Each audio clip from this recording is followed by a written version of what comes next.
जीवन परिचय आचार्य महावीर प्रसाद द्विवेदी। यानी कि इस वीडियो में हम आचार्य महावीर प्रसाद द्विवेदी जी के जीवन परिचय के बारे में बात करेंगे। तो चलिए वीडियो को शुरू करते हैं। आचार्य महावीर प्रसाद द्विवेदी हिंदी गद्य साहित्य के युग विधायक महावीर प्रसाद द्विवेदी का जन्म 5 मई सन 1864 ईस्वी में रायबरेली जिले के दौलतापुर नामक गांव में हुआ था। आचार्य महावीर प्रसाद द्विवेदी अपने पिता के सबसे इष्ट पुत्र थे। यानी कि जो हिंदी के गद्य साहित्य के युग विधायक आचार्य महावीर प्रसाद द्विवेदी का जो जन्म था वो 5 मई सन 1864 ईस्वी में रायबरेली के दौलतापुर नामक गांव में हुआ था। कहाँ पर हुआ था? रायबरेली के दौलतापुर नामक गांव में हुआ था। इनके जो पिताजी थे उनका नाम रामसाय द्विवेदी था। क्या था? रामसाय द्विवेदी था। और जो आचार्य महावीर प्रसाद द्विवेदी थे वो अपने पिता के सबसे इष्ट पुत्र थे। इष्ट पुत्र मतलब सबसे बड़े जो बेटे थे वो आचार्य महावीर प्रसाद द्विवेदी ही थे अपने पिता के। ठीक है, इतना क्लियर। अब हम चलेंगे आगे वाले पैराग्राफ पर। इनकी प्रारंभिक शिक्षा गांव की पाठशाला से प्रारंभ हुई। पाठशाला के प्रधानाध्यापक ने भूलवश इनका नाम महावीर प्रसाद लिख लिया। तब से इनका नाम महावीर प्रसाद हो गया। 13 वर्ष की अवस्था में अंग्रेजी पढ़ने के लिए इन्होंने रायबरेली के जिला स्कूल में प्रवेश लिया। यहाँ 1 वर्ष व्यतीत करने के बाद कुछ समय के लिए फतेहपुर के एक विद्यालय में अध्यापक का कार्य किया। यानी कि जो इनकी जो प्रारंभिक शिक्षा थी वो गांव की पाठशाला से जो है प्रारंभ हुई थी। प्रधानाध्यापक जो इनके टीचर थे, तो यानी कि प्रधानाध्यापक का मतलब होता है जो क्लास टीचर। तो जो क्लास टीचर थे इन्होंने क्या किया था, जो रजिस्टर में इनका नाम था वो भूलवश महावीर प्रसाद लिख दिया था। तभी से जो है इनका नाम महावीर प्रसाद जो है फेमस हो गया था, या फिर कह सकते हैं कि सभी लोग इनसे महावीर प्रसाद ही कहने लगे थे। और जब ये 13 वर्ष के थे तो 13 वर्ष की अवस्था में ही ये क्या थे, अंग्रेजी पढ़ने के लिए इन्होंने अपने रायबरेली स्कूल जो था इनका जिला स्कूल उसमें जो है एडमिशन लिया। वहाँ से अंग्रेजी सीखी और एक वर्ष मतलब 1 साल तक वहाँ पर रुकने के बाद जो है ये फतेहपुर जो था उसके एक विद्यालय में जो इन्होंने कार्य करना, अध्यापक का कार्य करना प्रारंभ कर दिया। इतना आपको समझ में आया। अब हम चलते हैं आगे।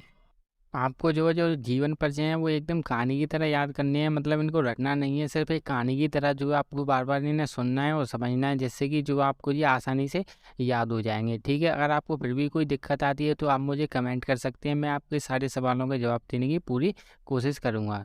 ठीक है, अब हम चलेंगे आगे। इसके बाद यह अपने पिता के पास मुंबई चले गए। वहाँ इन्होंने संस्कृत, गुजराती, मराठी और अंग्रेजी का अभ्यास किया। इसके पश्चात इन्होंने रेलवे में नौकरी की। 5 वर्ष बाद उच्चाधिकारी से खिन्न होकर इन्होंने नौकरी से त्यागपत्र दे दिया। सन 1930 ईस्वी में द्विवेदी जी ने सरस्वती पत्रिका का संपादन स्वीकार किया।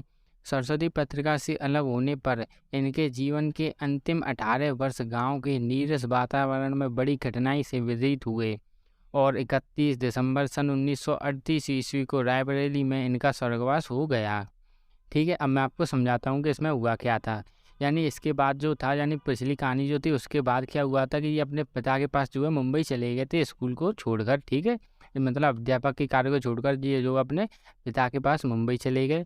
वहाँ इन्होंने क्या किया, तो जो गुजराती, मराठी और जितने भी आपको भाषाओं के नाम लिखने चाहें उन सारी भाषाओं का क्या किया, यानी अभ्यास किया, उन्हें अच्छे से सीखा और उनकी प्रैक्टिस की। इसके बाद जो इन्होंने जो रेलवे थी, यानी जो रेलवे की नौकरी होती है उसमें 5 साल तक नौकरी की। और 5 साल के बाद जो इनका उच्चाधिकारी था उससे जो है उच्चाधिकारी से जो है खिन्न हो गए, यानी कि उन उच्चाधिकारी से गुस्सा होकर जो है इन्होंने अपनी नौकरी से त्यागपत्र दे दिया। सन 1930 ईस्वी में जो है द्विवेदी जी ने सरस्वती पत्रिका का संपादन स्वीकार किया। ये क्वेश्चन भी कई बार आया है तो आपको अच्छे से याद रखना है। ठीक है, सरस्वती पत्रिका से जो है जब इन्होंने सरस्वती पत्रिका का संपादन जो है बंद कर दिया तो उसके बाद जो है इनके जीवन के अंतिम 18 वर्ष जो थे उसमें जो है ये गांव में रहे, जहाँ पर इनका जो है नीरस वातावरण था। मतलब ये इन्होंने कुछ ज़्यादा साहित्यिक रचनाएं नहीं की होंगी और जो इनका ज़्यादा मन वगैरह भी नहीं लगा होगा। और 31 दिसंबर सन 1938 ईस्वी को है जो है इनका स्वर्गवास हो गया। कहाँ पर हो गया? रायबरेली में जो है इनका स्वर्गवास हो गया। अब आपको सब कुछ अच्छे से समझ में आ गया होगा। ठीक है, अगर नहीं समझ में आया तो आप रिपीट करके देख सकते हैं। तो चलिए अब हम चलते हैं इनकी रचनाओं की ओर। रचनाएं, इनकी प्रमुख रचनाएं निम्नलिखित हैं: विचार विमर्श, साहित्य सीकर, कालिदास की निरंकुशता, हिंदी भाषा की उत्पत्ति, अतीत स्मृति इत्यादि। ये सारी जो है इनमें से आपको जो भी सरल भाषाएं जो है रचनाएं लगी हैं वो आपको याद कर लेनी है। वो अपना जो जीवन परिचय लिखने के बाद आपको नीचे जो है हेडिंग डालकर जो आपको इनमें से 2-3 रचनाओं के नाम जो है आपको लिख देने हैं, जो भी आपको रचनाएं याद हो जाएं। ठीक है। और अगर आपको वीडियो अच्छी लगी हो तो वीडियो को लाइक करें, चैनल पर नए तो सब्सक्राइब करें। धन्यवाद।